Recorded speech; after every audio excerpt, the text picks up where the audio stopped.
देश के तमाम कोने से उपस्थित हुए हैं समर्पित कार्यकर्ता और भारत देश में काम करने वाले तमाम संगठनों के समर्पित कार्यकर्ता, भारत देश में कार्यरत तमाम राजनीतिक विचारधारा को मानने वाले और उनके जनप्रतिनिधि, आदिवासी एकता परिषद के अध्यक्ष मंडल के सदस्य, युवा साथी, मैं 2-3 नारों के साथ में अपनी बात को प्रारंभ करूंगा, लंबी नहीं बोलूंगा। सारी बात इस मंच से हो चुकी है, बहुत ही ठीक ढंग से इस मंच के माध्यम से बहस चल रही है। मेरा नारा ही मेरा भाषण है, प्रतिसाद देंगे तो मैसेज मिलेगा। आदिवासी एकता परिषद जो आज से 32 साल पहले समाज के कुछ दूरदर्शी लोगों ने एक सोच के साथ में आदिवासी समाज को, जो उसकी सही दिशा है, दुनिया के सामने रखने का प्रयास किया और धीरे धीरे यह कारवा बढ़ता गया। पहले 300-400 लोग पहले सम्मेलन में इकट्ठे हुए और आज की तारीख में इस पांडाल में जगह नहीं है, इस परिसर में जगह नहीं है। ये आदिवासी एकता परिषद की ताकत है, आदिवासी विचारधारा की ताकत है। आदिवासी एकता जिंदाबाद। उधर पीछे से आवाज नहीं आ रही है, हम लोग यूनिटी के साथ में बैठे हैं यहाँ लोग। आदिवासी एकता जिंदाबाद। आदिवासी एकता परिषद की नारी शक्ति ने, आदिवासी एकता परिषद ने हर वर्ग से नेतृत्व तैयार करने का प्रयास किया है। एक समय ऐसा था जब नारी शक्ति इस मंच पे आती थी तो डरी सहमी सी बात करती थी, लेकिन आज जब आज महिलाएं 10 से 15 महिलाओं ने नानी वाली पालघर से महिला बाल और प्रकृति सुरक्षा यात्रा का शुभारंभ किया और पूरे 13 दिन का भ्रमण करके 5 राज्य का भ्रमण करके समाज को जागरण का काम किया। मैं एक नारा उनको समर्पित करना चाहता हूं। नंदाबाई भी, उनका संघर्ष, वो यहां आकर अपनी बात कहते हुए रो रही थी, उनको अभी भी दर्द है। मेरा समाज जिस बात के लिए लड़ना चाहिए वहां लड़ नहीं रहा है और जहां नहीं लड़ना चाहिए वहां लड़ रहा है। तो ये नारा मेरा उनको समर्पित है। महिलाओं की रक्षा कौन करेगा? आवाज नहीं आ रही है, नारे में दम नहीं होगा तो लड़ाई में भी दम नहीं होगा। महिलाओं की रक्षा कौन करेगा? संविधान की रक्षा कौन करेगा? भारत देश की रक्षा कौन करेगा? प्रकृति की रक्षा कौन करेगा? शुक्रिया साथियों। दिन भर हम भी कभी इस मंच के हिस्सा हुआ करते थे, लेकिन बोलने से ज्यादा सुनना जरूरी होता है। मेरे समाज के कार्यकर्ताओं के पास में सुनने की क्षमता नहीं है, सिर्फ बोलना जानते, सुनना नहीं जानते।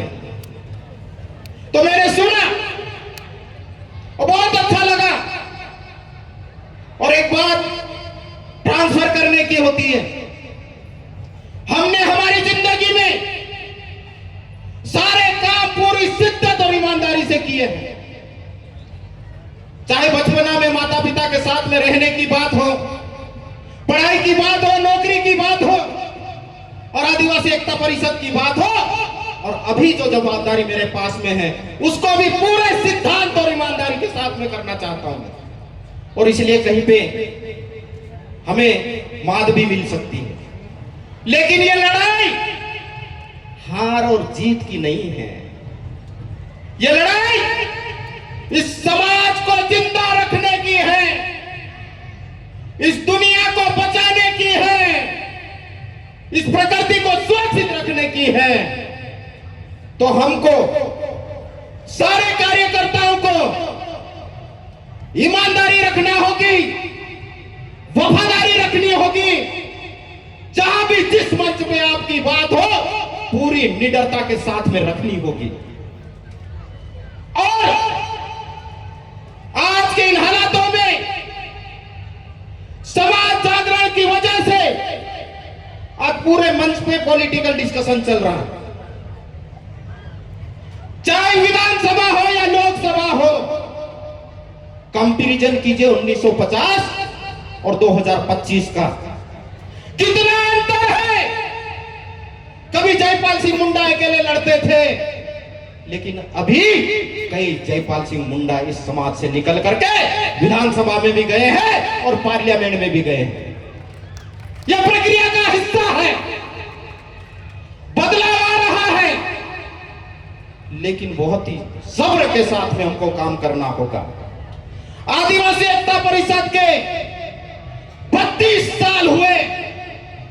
32 साल में एक नौजवान साथी अपने यौवन के उफान पर होता है, उसको संभालने का काम हमारे बुजुर्गों को करना होगा।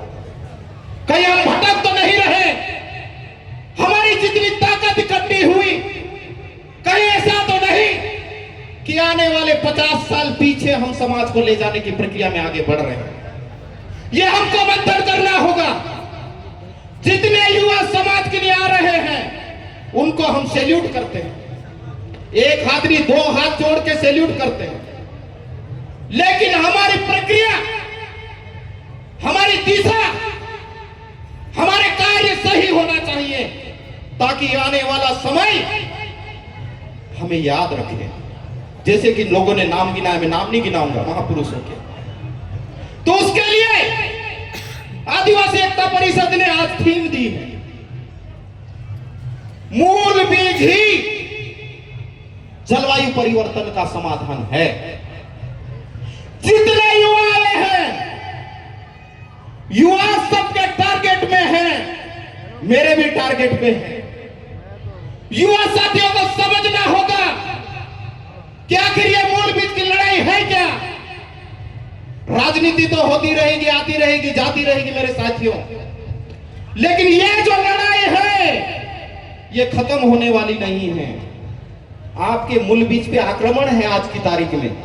चाहे भारत देश की बात करो या दुनिया की बात करो, सभी जगह पर भारत के मूल बीज जो है, दुनिया के मूल बीज है, उस पे आक्रमण हो रहे हैं। चाहे जो बीज ओरिजिनल है उस पे आक्रमण की बात है। अब पूरे पंडाल में पूछ लीजिए, घर का असली बीज किसके पास में बचा है? गिनती के लोगों के पास में बचा है। आप पढ़े लिखे लोगों से पूछिए, क्या भाषा का जो मूल बीज है आपने घर में इस्तेमाल कर रहे हैं? नहीं कर रहे हैं।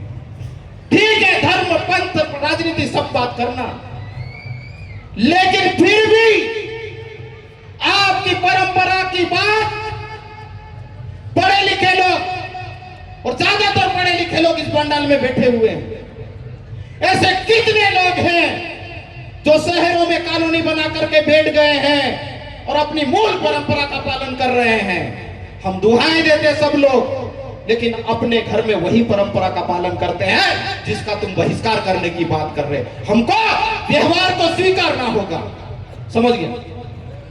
व्यवहार को स्वीकारना होगा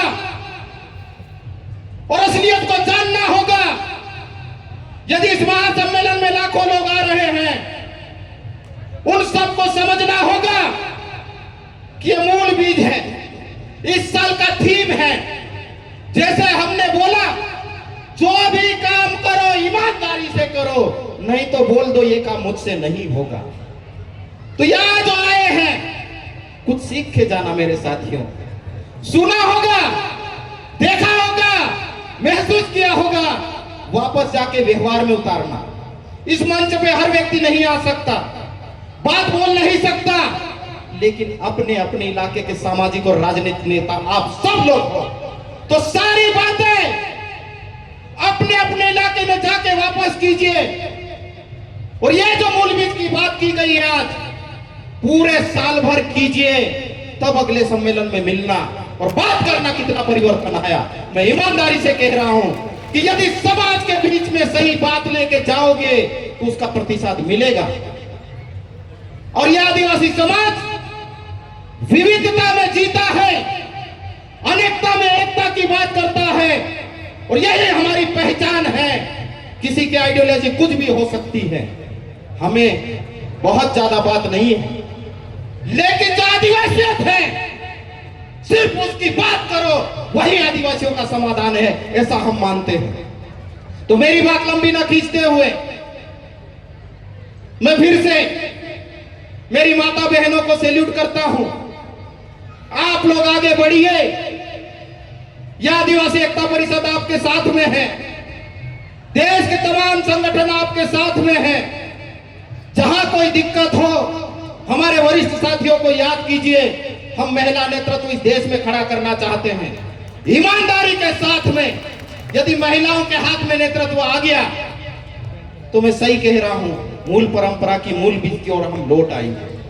दूसरी बात, इस देश में राज की जहां बात है, आदिवासी कितना ही बेईमान होगा, कितना ही कैसा होगा, लेकिन आज की तारीख में सबसे ईमानदार कौम आदिवासी है। यदि राज की बात करें तो एक बार देके देखो फिर क्या बदलाव आता। तो साथियों, बहुत सारे वक्ता हैं, सिर्फ भाषण देना काम नहीं है। आप लोग जाइए और कुछ मत कीजिए, एक ही काम कीजिए। आपके गांव की जवाबदारी आप ले लीजिए, इस मूल बीज की बात कर लीजिए, समाज में परिवर्तन ऑटोमेटिक आ जाएगा। हजारों गांव से यहाँ पर लोग आए हैं, जब हजारों गांव में परिवर्तन आएगा तो भारत देश में परिवर्तन आएगा और दुनिया में भी परिवर्तन आएगा। आपने मेरी बात को ध्यान से सुना, मैं बहुत शुक्रगुजार हूँ। आज का कार्यक्रम बहुत अच्छा चल रहा है, 3 दिन का कार्यक्रम है, कल भी रुकना है, कल भी बहस करना है। मैंने कहा ना कि सिर्फ नाचने कूदने घूमने फिरने के लिए मत आना मेरे साथियों। यहाँ खाना भी मिलेगा, ढोल भी बजेगा, गीत भी गाएंगे, घूमेंगे भी, लेकिन उसके बावजूद कुछ लक्ष्य के साथ में आए होंगे। उस लक्ष्य को हासिल करना है तो कुछ सीख के जाना। मैं नारे के साथ में फिर से अपनी बात को खत्म करूंगा। जय जोहर का नारा है, भारत देश हमारा है। जोर से गूंजना चाहिए, दिल से निकलना चाहिए, अंतरात्मा से आवाज निकलना चाहिए, ताकि उस मक्कार को लगे कि देश के असली मालिक जाग चुके हैं। जय जोहर का नारा है, अरे जय जोहर का नारा है। अभी तो ये अंगड़ाई है, आगे और लड़ाई। अरे अभी तो ये अंगड़ाई है, अरे अभी तो ये अंगड़ाई है। मैं आदिवासी एकता परिषद को तीनों नमन करता हूं। आदिवासी एकता परिषद का नुकला हुआ मूल बीज हूं। सिर्फ विश्वास रखना, कभी भी विश्वासघात नहीं करेगा ये मूल बीज। धन्यवाद।